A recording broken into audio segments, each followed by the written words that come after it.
Yes, people, we're here once again with Richard Rowe. Okay, we're here to talk about Prisoners of Belief, the great book. And of course, Richard, what are you going to be talking to us about today? Hi everyone, well I've got some exciting news. I've been working on this story now for over 6 years. I've finally finished it and it is going to be published at the end of next week. Wow. So I'm absolutely over the moon.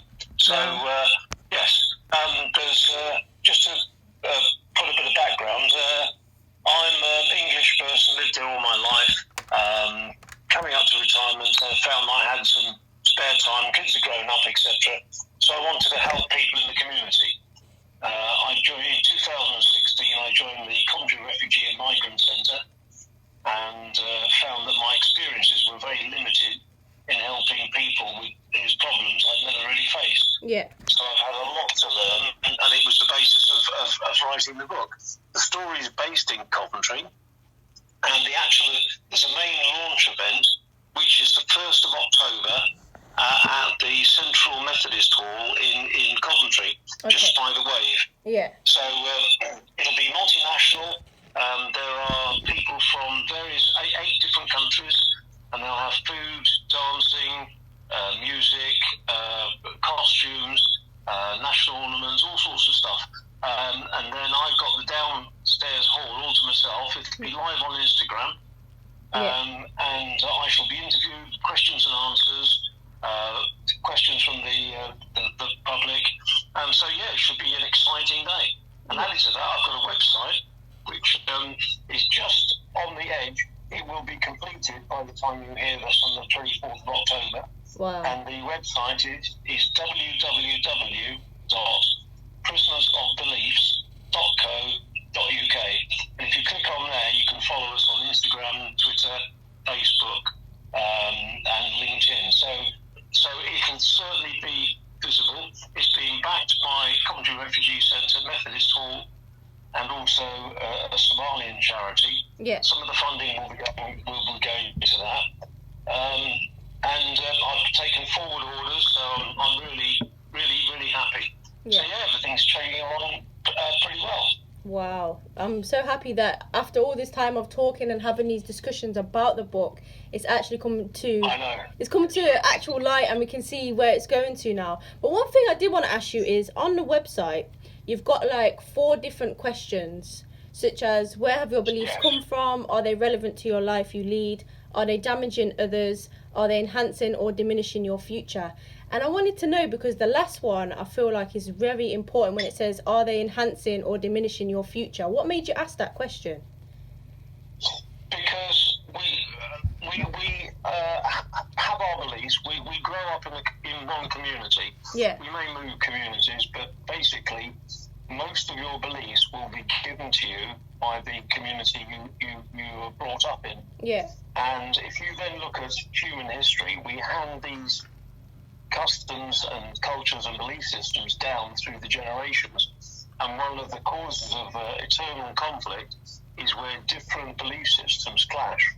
And therefore it might be fine for you as an individual, or you think it is, but you may be causing a lot of damage to other people. Yeah. And that happens in many communities. It's happening now, and it will continue to happen until we move to something that's a bit more enlightened, where we tolerate the differences, we try and understand the differences, and we work with other people, even if we don't necessarily agree with them. Yeah. And in a multicultural society, you have to. It's essential.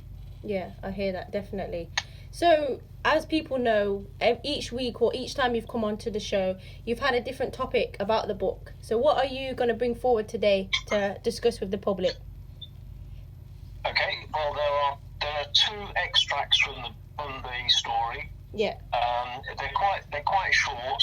The first one is about a Polish guy called Lek. Okay. And he worked in Poland. The factory where he worked closed down. He couldn't earn enough to support his family. He's left his wife and children in Poland. He's come over to this country. He arrives in Coventry, and he can't get regular work. He can't get well-paid work. He ends up in a car wash, working, if you like, black labour, £3 an hour with no legal rights, long hours. and he lives in a shared house with many other people. 8 of them are from Poland, one from Ukraine, one from Latvia. One of the people who is his friend is a Polish guy called Rizard, Okay. which is Polish for Richard. Yeah. And Rizard works on a farm. He works many hours. It's a chicken farm. This is factually based. These things have happened, and I quote some of the examples. Okay. And Rizard came over to try and support. He's got a girlfriend. He left her in Poland. He was going to establish himself in this country and then invite his girlfriend over. Things fell apart. He was doing many hours. They're not always paying him. He can't establish himself properly. So he lives in a shared house with lots of other men. His girlfriend now no longer communicates with him. He gets very depressed, and the hours are grinding him into the ground. Yeah. He then ends up relieving escapism through drink and drugs, and he slowly deteriorates. And the previous scene is very upsetting. Okay. And it's where Rizard and Lek meet in a cafe for the last time. Rizard gets to the point where he can't work. He loses his job. He can't pay the rent, so he's kicked out. He becomes homeless, and they meet in a cafe. And Lek is deeply disturbed by the condition of his dear friend.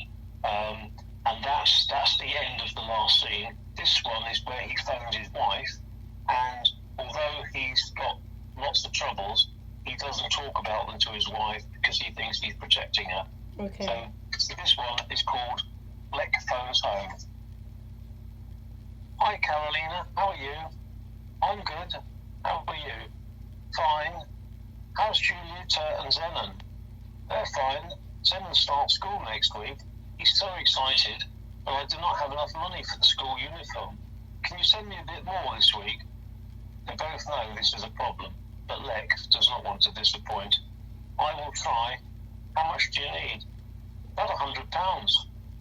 It may be difficult. I might be able to do 80. Can you borrow the rest from your family?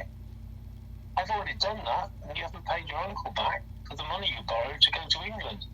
I don't like to ask. Can't your friends in the house help? He's cornered. I will try. Changing the subject, Caroline asks, are you still getting on with the other housemates? Yes, we laugh a lot, but his monotone words fail to mask the truth. By making no mention of Rizard, Lek is shielding his wife, but this deprives her access to his emotional pain. Is this kindness, cowardice, or merely a symptom of their lives drifting apart on a tide of unwelcome troubles? They are both struggling to conceal their realities from the other. Powerless to help, both believe the best thing they can do is not to reveal the emptiness of daily living, marooning each on separate emotional islands. Today, Lek's emotional pot is full. Carolina cannot resist asking the same question every phone call. When will you be coming home? The children miss you, and I miss you. Not yet. I need to find a proper paying job, and life will be better. Maybe you could come to England. You know I can't leave. Mum can't look after Dad on her own. With no more to say, Lek winds up the conversation. I have to go now. Love you. Love you too. He misses his family. The children might grow up thinking he does not care. He misses his wife and the sex they enjoyed. Lek returns to the shared house with his stale, sweaty clothes and empty beer cans. Maybe tomorrow will be better. So that's the, which is quite short. Yeah. Wow. Definitely sets the scene, doesn't it? It does. I mean, life is very tough. It's very unfair, and he's not protected by the law, and he's not paid minimum wage, and he has virtually no legal rights. Wow. So life is very, very tough. Wow. The second scene, Yeah. is very different. Okay. This is Carl. Carl is the main character in the whole story. Highly intelligent. He escapes from a war zone in Africa, Yeah. and he gets to this country. He applies for asylum. and he's sitting he's got his own room in a shared house with other migrants. Life is very difficult, and he's waiting for an indefinite period to find out if his right to remain is granted. So life is very tough. Yeah. His support worker is called Graham. Graham is an English guy, and Lek initially is very depressed and not very cooperative. And slowly, as Graham comes every fortnight, they build up a relationship, and then they become quite good friends and quite matey. Yeah. And this is just the beginning of the scene. Okay. This is called Africa, richest resources, poorest people. But this bit's focusing on the people in the room, not necessarily the wider issues, which is discussed later. Yeah. Can the enlightenment of the past explain the mysteries of the present? If so, will gathering knowledge and ideas guide tomorrow's actions? Yesterday's research predetermines today's investigations, and understanding the history that has brought Carl's life to this point is imparting a growing awareness that he is defining himself in a way he has never felt before. Despite this developing connection and the many subjects investigated, he has not improved his life or that of his countrymen. The Home Office decision on his right to remain might be critical to so many futures. As his only audience, Graham is a valuable echo chamber for articulating and advancing his ideas. Casual chatting progressively reveals a little more of themselves, providing a solid foundation for their evolving friendship. Carl is Graham's favourite client. He is articulate, never any trouble, and always a delight to talk to. Today, Graham makes time for a cup of tea and an update. Hi, I've an hour to kill, so I thought I'd pop in and see how you are. Repeating what has become a ritual, Carl says, I'm good, thanks. Would you like to join me in a cup of tea? I don't think there's room for two of us, Graham jests, looking at the interesting selection of teas on the shelf. He sticks with the tried and tested. I'll have some Yorkshire tea, please. Shaking his head, Carl responds, that is so strange. The one place that he's not from is Yorkshire. The tea comes from East Africa and India, is served in a china cup, and the only local thing is the milk, probably to make it whiter. Typical of the English to copy something, assume ownership, and then dictate to the rest of the world. They both smile at this mild teasing, tinged with an element of truth. Boiling the kettle, Carl asks, how do you take your tea? Graham has not finished being mischievous. I thought I was going to drink it here. I didn't bring a receptacle. Carl acknowledges Graham's banter. You're informed today, but thinking about it, the British are very proud of their national identity, yet your national drink is tea, and the national symbol of England is the lion, neither of which have anything to do with Britain. Presumably, your native animals were not considered to have the necessary qualities. Graham realises he is not going to win, so he changes the subject. How's your research progressing? So that's the end of that little extract. Okay. You know, it's very interesting. I like how you interact. You put like a context to it. I like how you've actually written it. And you know, when you mentioned the bit as well about kind of English people, how does that make you feel, being an English man? I've thought about this for a long time. Yeah. I don't feel defensive. Okay. I find a lot of English people, if they hear some of the ideas, they become very defensive. Yeah. And later on in the story, Carl, the African guy, meets Charles, a self-made multimillionaire. Yeah. And they become friends. They work together. They then become friends, and then they talk about all sorts of issues, which are not politically correct, but the impact on everybody's lives. And Carl asks Charles, he said, why are you so defensive? If we're both intelligent people, can't we agree that some things are fundamentally true? Yeah. And Charles thinks about it and he says, well, yes, but as I become more aware, I've become increasingly conscious of the advantages that I have, and I get frightened about losing them. Okay. And I think that is true. Yeah. I think that's true of. I think that's normal behaviour. I don't think this is like abnormal behaviour. Yeah. But the thing is, it's easy if you're English to see this as a threat. And the reality, which is discussed in many different ways inside the book, the reality is that these issues impact on everybody, and the problems are unavoidable, and many of them go back to the past. I mean, there is a very strong link in the story, which I think is absolutely factually correct, and that is the empire building that went on by the Europeans directly contributed to slavery. Yeah. Slavery wasn't invented by the Europeans, but they adapted it and used it extensively. Yeah. If you then look at and that's a long time ago, you know, I can't change that any more than I can change the outcome of the Second World War. Yeah. But that's not the problem. The problem is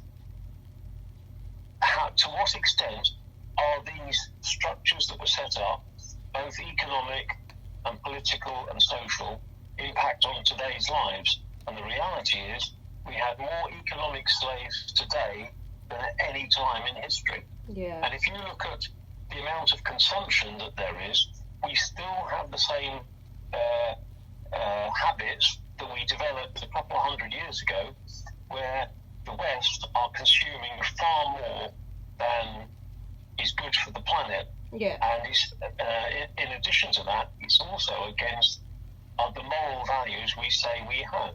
So it's the West who are massively contributing to climate change. Yeah. And it's the West who need to change the most.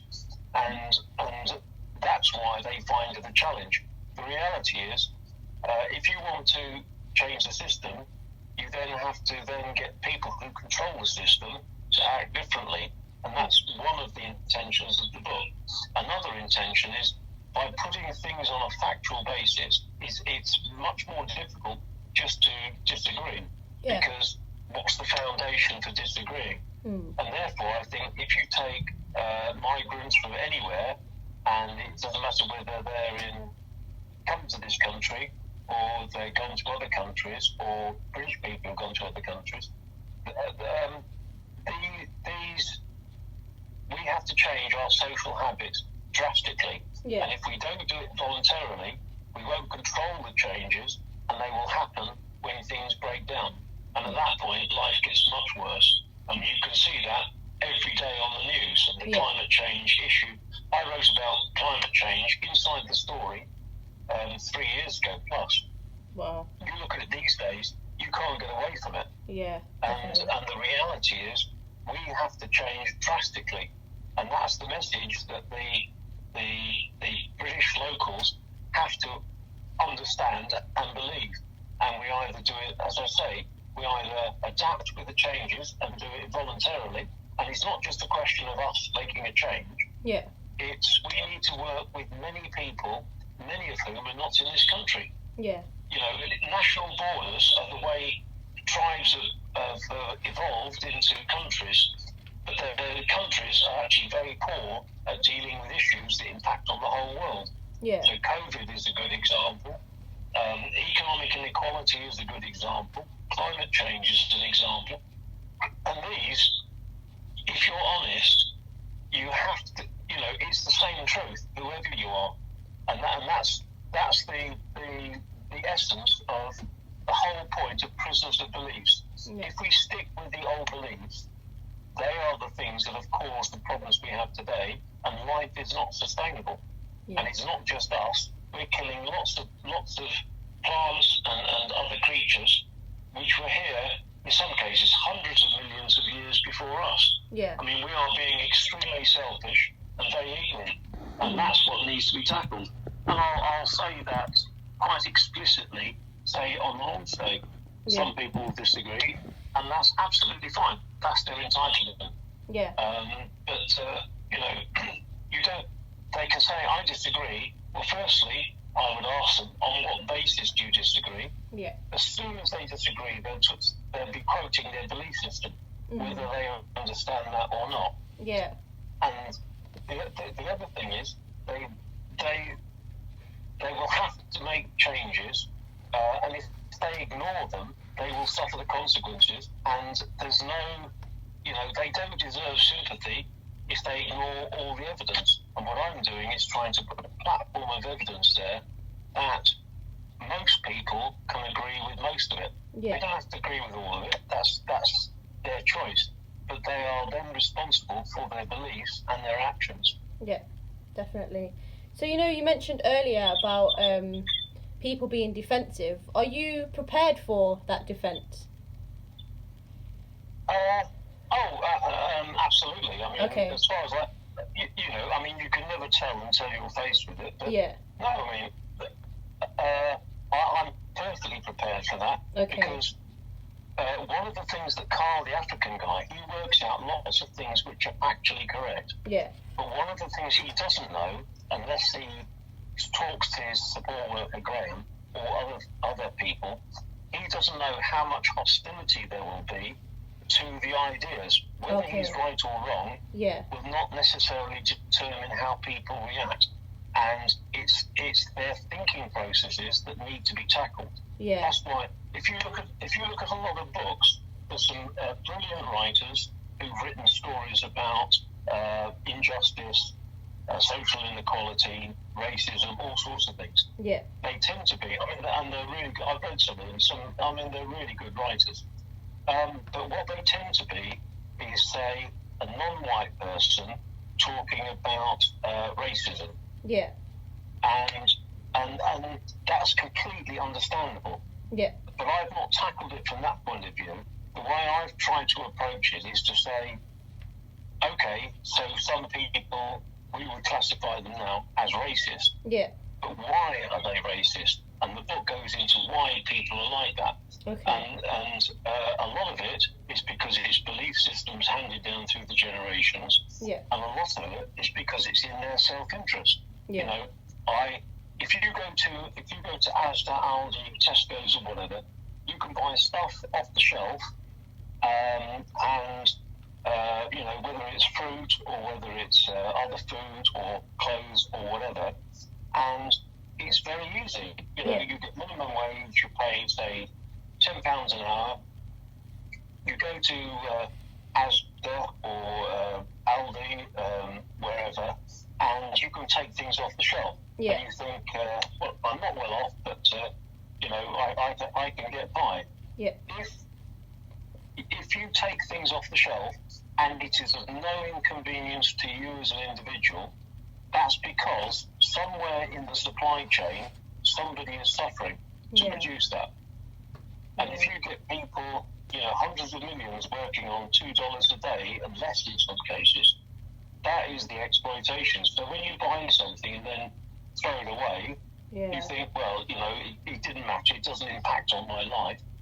The reason it doesn't impact on your life is because you have no responsibility or involvement for the supply chain, and you don't see what happens to all the separate processes to get something that you can just go to the local supermarket and take off the shelf, and that is a lack of information. And if people ignore it, that's willful ignorance, and that is not excusable, and that's what needs to be tackled. Okay. Wow. Wow. I know. I think it's not a question of, if you like, morality. It's a question of accepting the reality of where we are, and this is the collective where we are.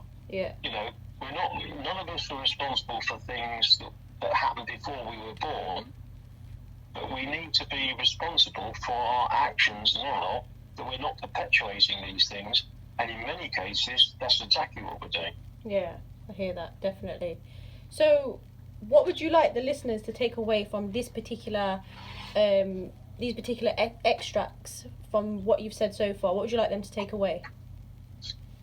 It's trying to deal at a human level, at a person-to-person level, with some of the issues that impact on on all our lives. It is Coventry-based. There are quite a few references to Coventry. If people are interested, they can go to the website, they will be by 24th of October. Yeah. They'll be able to go to the website, www.prisonsofbeliefs.co.uk, and then they can either post comments, they can buy the book, you can get it from Amazon or Kindle, you can buy it from my website, so they can do that. I'm very happy for local copies, for example, as the author to sign it.